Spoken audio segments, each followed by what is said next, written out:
Hi అండి, ఈరోజైతే మరూరు చిన్న కదరయ్య దేవాలయంలో అయితే ఉన్నామండి. మన అనంతపురం జిల్లాలో ఉన్న మరూరు గ్రామం అయితే ఉందండి. అక్కడ చాలా పవిత్రమైన దేవాలయం అండి. శ్రీ చిన్న కదరయ్య స్వామి అంటారు. మరూరు చిన్న కదరయ్య దేవాలయము చాలా పరమ పవిత్రమైన దేవాలయము. ఎవరైనా కానీ మన అనంతపురం జిల్లా వాసులు కానీ ఎవరైనా కానీ ఇక్కడికి ఇచ్చేసి ఉన్నారంటే, దర్శనం చేసుకున్నారనుకుంటే కామెంట్ చేయండి. ప్రతి ఒక్కరూ ఈ దేవాలయాన్ని సందర్శించాలని నేను తెలియజేస్తున్నాను. మరియు ఇక్కడ శనివారము ప్రత్యేకంగా పూజా పునస్కారాలు అయితే చాలా పవిత్రమైన జరుగుతాయండి. మీరు కూడా ఇక్కడికి విచ్చేయండి ప్రతి ఒక్కరూ. ఇక ఆ స్వామివారి పూజారి మాటల్లో ఈ దేవాలయం విశిష్టత గురించి తెలుసుకుందామండి. రండి.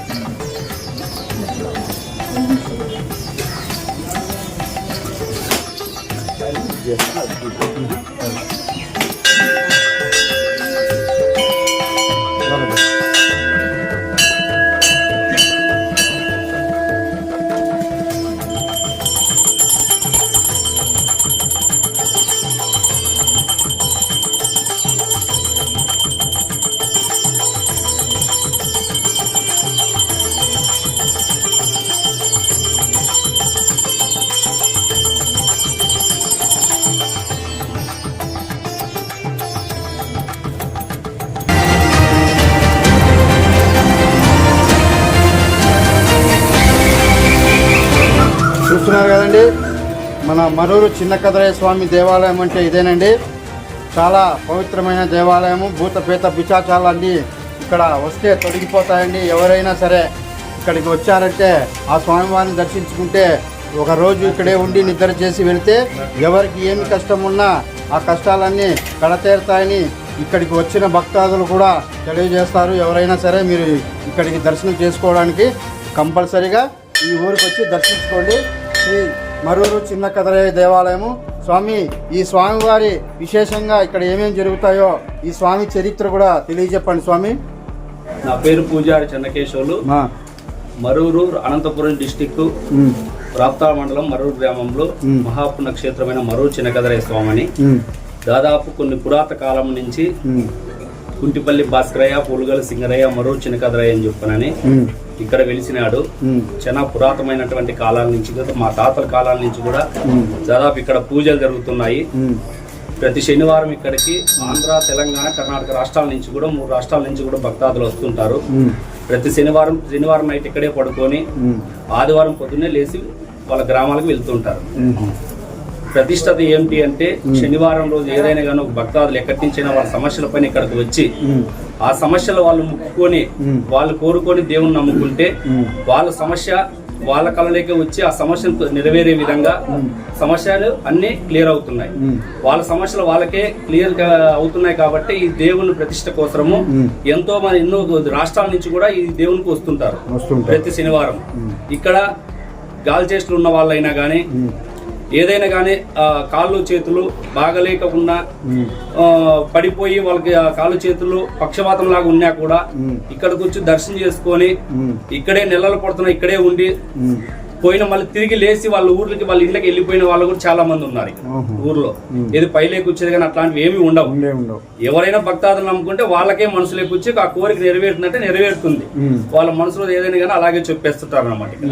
ఈ ఇసుక ప్రతిష్టత ఏంటంటే, ఏదైనా కానీ విషపురుగులకు సంబంధించి ఎక్కడైనా ఇంటి దగ్గర అయినా పొలాలైనా కానీ ఎక్కడైనా కనిపిస్తే ఆ ఇసుక తీసుకొని పోయి ఆ పొలాల్లో చదువుకుంటే ఆ విషపురుగులు కానీ ఏంటివి కూడా ఉండవు. ఇంటి దగ్గర ఏదైనా బాగుండాలా, ఇంటి దగ్గర సరిగ్గా లేదు అని చెప్పని అనుకుంటే ఆ ఇసుక తీసుకొని పోయి ఇంటి దగ్గర దేవుని మూలు పెట్టుకోను, లేదా ఇంటి పైన చల్లుకోను, లేదా ఇల్లు కట్టించుకున్నా కూడా అసూలేకేసి కలుపుకొని ఇంట్లోకి కూడా కట్టించుకుంటారు అనమాట. అది ప్రతిష్టతగా ఉంటుంది అనమాట. ప్రతి శనివారం ఇక్కడ ఇసుక అయిపోయినప్పుడల్లా మేము ఇసుక తీసి దేవుని పైకి ఇసుక నింపుతుంటాం అనమాట. ఇది దేవుని ప్రత్యేకత. ఏ గాలి చేస్తున్నా గానీ ప్రతి 3 శనివారాలు ఇక్కడికి వచ్చి నిద్ర చేసి అంతరం ఇచ్చుకొని వెళ్ళిపోతే ఎంతో మందికి, వేలాది మందికి గాలి చేసిన బాగైనటువంటి చరిత్ర ఉంది. ఈ సందర్భాలు కూడా ఉన్నాయి ఈ చిన్నకదరయ్య స్వామి గుడి దగ్గర. ఈ దేవుడు కొన్ని పురాతనం నుంచి వెలిచాడు అనమాట. మా తాత పోయినాడు, మా నాన్న పోయినా, మళ్ళీ నా కాలం ఇది. ఇంకా అంత తర్వాత ఎన్ని ఇదైనాయి కూడా మాకు తెలియదు. ఇప్పటి వరకు అయితే ఎన్ని యుగాలు అయినాయి కూడా తెలియదు. ఇప్పటికైతే మా వరకు అయితే నాన్న వచ్చి మా ఫాదర్ గారు చనిపోయినారు, నేను ఉన్నాను. ఇంకా నా తర్వాత అట్లా కొడుకు వంశంగా అట్లే పోతానే ఉంటుంది అనమాట. ఓకే, ఇంకోటి ఏదో కథ చెప్పారు మీరు, గుంటూరుకు వెళ్ళి ఇక్కడ స్వామి భిక్షాటన చేశారని. ఇక్కడ చిన్నకదరయ్య స్వామి మా పెద్దలు మా తాతగారు గారు మా నాన్నగారు విషయాలు చెప్పినవి ఏమి అంటే ఈ చిన్నకదరయ్య స్వామి విశిష్టత వరాలు ఎట్లా ఏర్పడినాడు దేవుడు అని చెప్పి అనడానికి ఒక విశిష్టత ఉందన్నమాట. చెప్పండి. గుట్టూరు అని చెప్పి మన కియా కంపెనీ దగ్గర పెనుగొండ దగ్గర ఉంది. ఆ గుట్టూరు గ్రామంలో మరూరు చిన్నకదరయ్య అనే ఒక గురువు భిక్షాటం చేసుకుంటూ ఊరు గ్రామంలో వెళ్ళేటోడు. ఆ గ్రామంలో ఇప్పుడు శిష్యులు ఉంటారు, గుంటిపల్లి బాసరయ్య, పోలుగోలు సింగరయ్య, వాళ్ళిద్దరికీ కలిసి చిన్నకదరయ్య స్వామి గురువు. అలాంటి గ్రామంలో ఒక రోజు గుట్టూరు అనే గ్రామంకి వెళ్ళారు. ఆ గ్రామంలో ఆ ఊర్లో అప్పుడు రాజు లాంటి కాలం అది. ఆ కాలంలో ఆయన ఒక వాళ్ళ రాజు లాంటి ఒక భార్యకి బాగలేక వాళ్ళ ఇంటి బయట పండిపెట్టినారు. ప్రాణం పోతుంది అని వాళ్ళకే ప్రాణం మీద నమ్మకం లేని క్రమంలో ఆయనను బయట పెట్టినటువంటి సందర్భంలో చిన్నకదరయ్య ఇంటికి వెళ్ళి ఆయన పరిస్థితిని కనుక్కొని ఆయనకి ఆరోగ్యాన్ని బాగు చేసిన తర్వాత ఆయన ఆరోగ్యం బాగు చేసిన తర్వాత నా భిక్ష నాకు ఇస్తే నాకు వెళ్ళిపోతానమ్మా అని చెప్పానంటే ఆయన చేయకోకుండా స్వామి మీద మనసు పారేసుకొని నేను నీతో పాటు వస్తానని చెప్పానంటే కూడా దానికి అంగీకరించి దాన్ని తిరస్కరించి వస్తున్నటువంటి సందర్భంలో, ఎందుకంటే ఈ దేవుడికి ఇంతవరకు మ్యారేజ్ లేదు, పెళ్లి లేదు. ఈ దేవుని దగ్గర ఆడోళ్ళు కానీ ఎవరు కూడా కట్ట కూడా చోక రాకరికి చేపున్న మగవారే. అక్కడ ఎంతసేపున్నా బయట వస్తారు, టెంకాయలు కొట్టించుకుంటారు, మేము ఇచ్చిన ప్రసాదాలు తీసుకొని వెళ్ళిపోతుంటారు. అంతే తప్ప ఆడవారు లోపలికి వచ్చేది లేదు, ఆడవారు దేవుని అట్లా ముట్టేది లేదు. బ్రహ్మచారిగా ఉన్నాడు దేవుడు. అప్పటి నుంచి ఇప్పుడు వరకు కూడా బ్రహ్మచారిగానే ఉంటాడు దేవుడు. మా దేవుని దగ్గర ఓన్లీ కట్ట ఒకటే ఉంటుంది, గర్భగుళ్ళు అలాంటివి ఏమి ఉండవు. ప్రతి శనివారము ఉయ్యాలలో పటం పెడతాం. ఉగాది పండుగ రోజు మాత్రము విగ్రహంతో వెండి విగ్రహం చేపించాము. ఆ వెండి విగ్రహం పెట్టి వెండి విగ్రహాన్ని దేవుని కూర్చున్నటువంటి గొడుగులు గానీ, నాగు పొడుగులు గానీ ఇవన్నీ కూడా తీసుకెళ్ళి ఆభరణాలు ధరిస్తారు. ఆభరణాలు మొత్తం టోటల్ గా ఉగాది పండుగ శ్రీరామ అనమాట. అది కాలనీ మన రోడ్లో ఎస్సీ కాలనీ టౌన్ నుంచి ఇక్కడి వరకు మెరమంతోనే వస్తాం. అది ఒక ఉగాది శ్రీరామ పండుగ పోటీ జరుగుతున్నమాట. శనివారము ఇక్కడ మామూలుగా పటం ఉంటుంది. భక్తాదులు నిత్యము ఇక్కడ వస్తానే ఉంటారు. ఇదేదో నిత్య కళ్యాణం లాగా ప్రతి శనివారమే కాకుండా ప్రతి డైలీ కూడా భక్తాదులు వస్తుంటారు, టెంకాయలు కొట్టించుకుని వాళ్ళంతా వాళ్ళు వెళ్ళిపోతుంటారు. ఇక్కడ టైమింగ్ ఏమి లేదు, గడియాలు ఏమి లేవు, వారం వజ్రం అనేది ఏం లేదు. వాళ్ళు ఎప్పుడైనా ఇట్లా పోయేటప్పుడు రోడ్డు ఎండ పోయేటప్పుడు ఏది కలిసినా కూడా ఏదైనా కనిపించినా కూడా దిగి ఆ రోడ్డు అయినా మరో సంత చిన్నకదరయ్య పొద్దున్నే లేచినా పడుకున్నా ఇదే మాటే. సరే, ఇప్పుడు ఆ కథలోకి వెళ్తే వాటికి ముగిచ్చేసారు. ఇంకా అది చెప్పండి, ఆయనకు మేలు అయిపోతానే బాగా అయిన తర్వాత ఆయన వస్తానని చెప్పానంటే ఆ గ్రామానికి మేము తీసుకోకపోకుండా తిరస్కరించి వచ్చేసిన సందర్భంలో వాళ్ళు ఆయన ఒక కండిషన్ పెట్టింది. మా ఆయన ఈ ఊరికి రాజు లాంటి వాడు, నన్ను తీసుకొని పోతే నీ ప్రాణాలు బతుకుతాయి, లేదంటే మా ఆయన ఈ ఊర్లో దాటే లోపల చంపేస్తారు. ఎందుకంటే మా ఆయన ఈ ఊరికి రాజు లాంటి వాడు, మా ఆయన చెప్పినట్టు ఇక శాసనం పెట్టి కాబట్టి నా ఆరోగ్యం విషయంలో మా ఆయన నా మీద ఆశలు వదిలిపెట్టాడు. నువ్వు బాగా చేశావు కాబట్టి నీతో వస్తాను నేనని చెప్పానంటే దానికి తిరస్కరించి వచ్చినటువంటి సందర్భంలో ఆయన వెళ్ళి వాళ్ళ భర్తకు చెప్పడము, అతను మనసం తోలుకొని వచ్చి స్వామిని చంపాలని చెప్పని ప్రయత్నం చేయడము, అందులో భాగంగా తెచ్చినటువంటి ఆయుధాలన్నీ బెండ్ అయిపోవడం కానీ మనిషికి మాత్రం ఏది తగలుకున్నటువంటి సందర్భంలో అలాంటి ఎందుకు ఇలా చేస్తున్నారని చెప్పిన స్వామి తలవేసుకొని అడిగితే, ఎక్కడైనా కానీ ఒక జంతువుకైనా ఏదైనా కానీ ఒక మేకకైనా ఒక జంతువుకి ఏదైనా సందర్భించి ప్రాణం తీసేటప్పుడు ఎలా అయితే విలువిలా కొట్టుకుంటాదో కిందికి దిగి అలా కొట్టుకుంటే చూడాలని చెప్పని ఆయన కోరుకుంటుంది.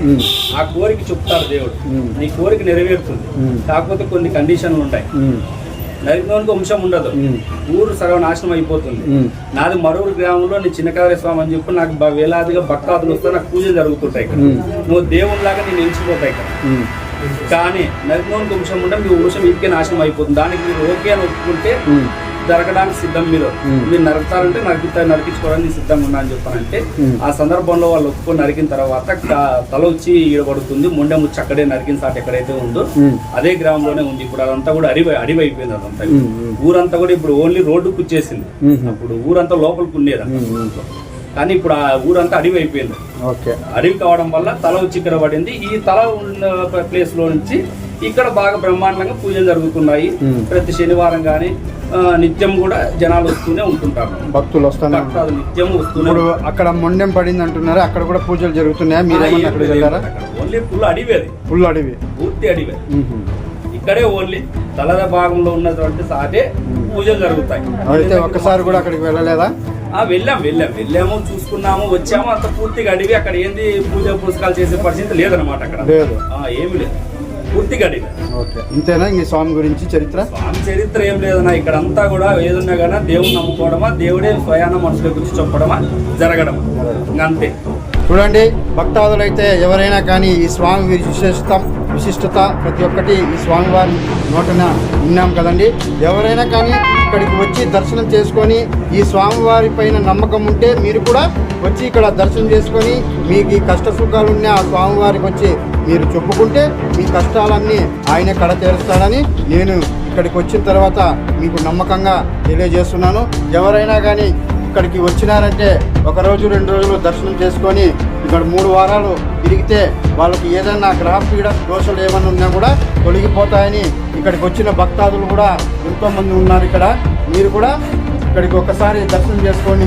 మరూరు చిన్న కదరయ్య, అనంతపురం జిల్లా మరూరు గ్రామం అండి. ఓకేనండి, నెక్స్ట్ వీడియోలో కలుద్దాం. భక్తులు ఎవరైనా మాట్లాడతారా? ఓకే అండి, నెక్స్ట్ వీడియోలో కలుద్దాం. ఇక్కడితో మరూరు చిన్న కదరయ్య స్వామి చరిత్ర తెలుసుకున్నాం కదండి. ఆ స్వామివారికి నమస్కారం చేసుకోండి, దర్శనం చేసుకోండి.